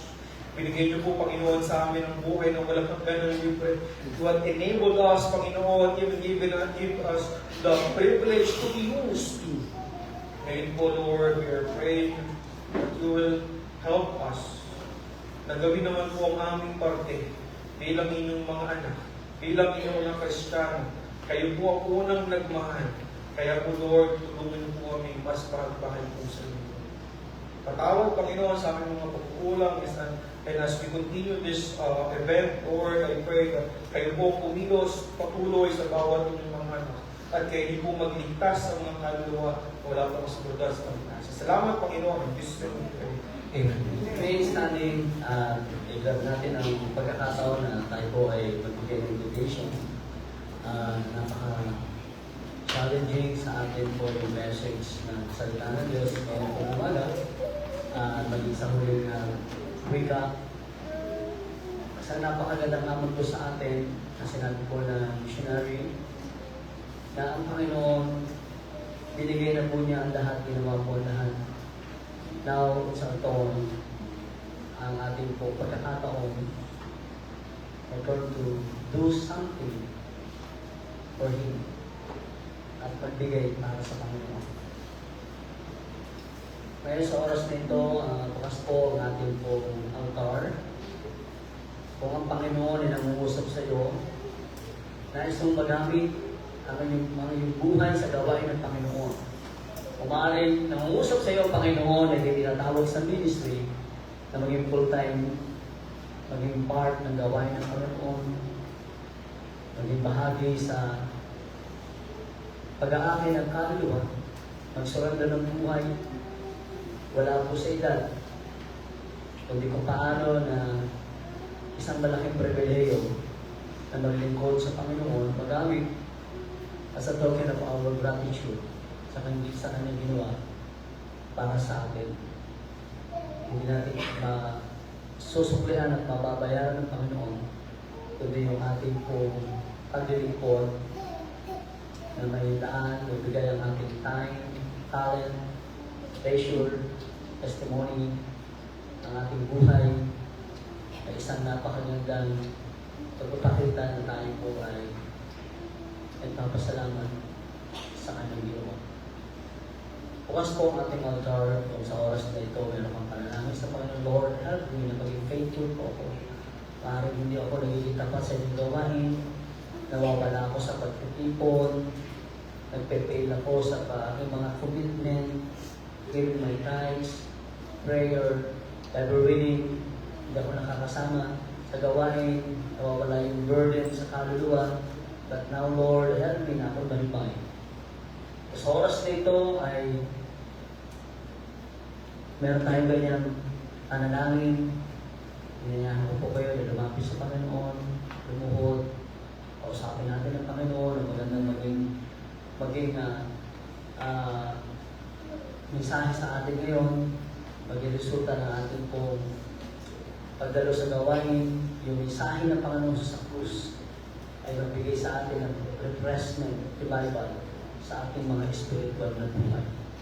Sige po, sa oras na ito, habang meron tumutunog na music, at habang tayo po ay nagmumuli-muli sa mensahe ng salita ng Diyos, meron lang po tayo isang bahagi po na wika ng Panginoon before ipangaral.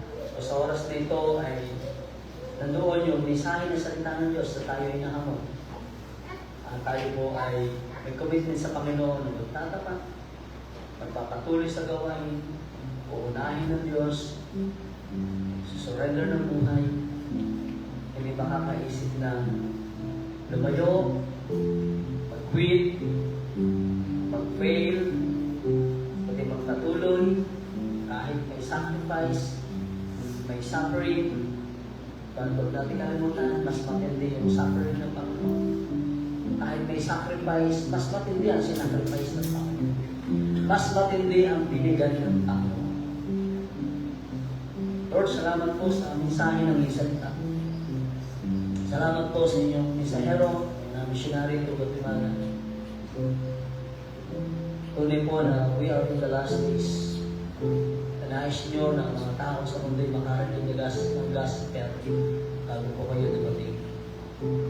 Tulungan niyo, Panginoon, na mayroong mga mananampalataya, they are willing na magamit sa maging instrument, maging part ng mga gawain katulad ng foreign mission through our giving faith promise offering ay maging bahagi ang kami, Panginoon, sa pag-abot ng aming mga mahal sa buhay, mga tao sa aming paligid, sa mga ministers church.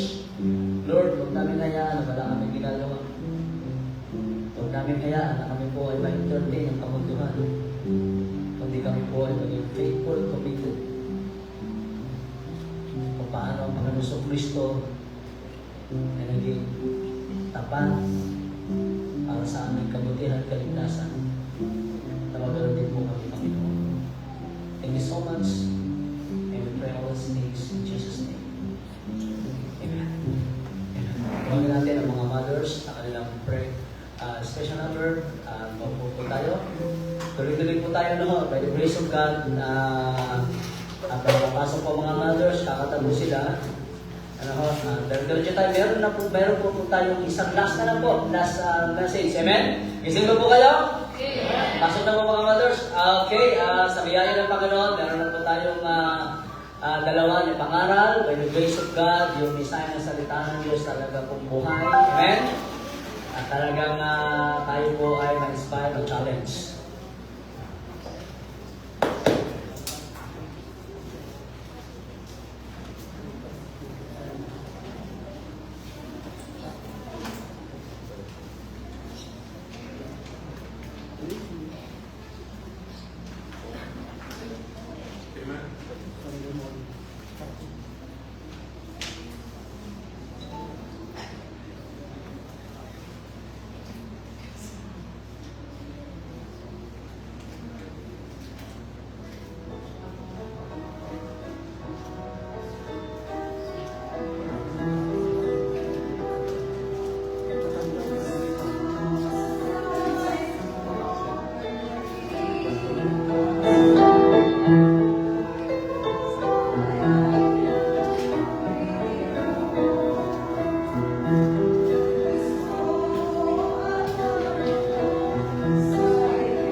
po at magkaroon din po tayo ng operate ganyan din po para sa misyonero. Maging kabahagi po tayo ng pagpapala po para sa kanila. Kaya po lahat ay bukod pumigit ay manalangin para sa pagbigayan. Aming dakilang Diyos sa manaming mga pangyarihan sa lahat. Kami po ay nagpapasalamat na kami po ay binubusog po ng po mga salita. Salamat po sa mga lingkod na hindi namin. Salamat po Panginoon sa mensahe. Salamat po sa kaligtasan ng ngayon po kami. Lord, wala kami may dadagdag sa mga bibigay po namin. At ang buhay na ito, Panginoon, ay may magagawa para sa iyo na kung paano kami po ay patuloy na makapaglingkod. Makapagkaloob, makapagbigay ng pasalamat papuri. Salamat po, Panginoon, sa patuloy na biyaya niyo po sa buhay namin. Salamat po, Panginoon, na patuloy niyo po pinagdadala yung mga pagpapala, Panginoon. At nawa, Panginoon, ganito ang maging puso na bawat isa na kami po ay maging daluyan lamang po ng pagpapala niyo po. Bless you po ang pagbibigayan. Ito po siyang patuloy na mataas.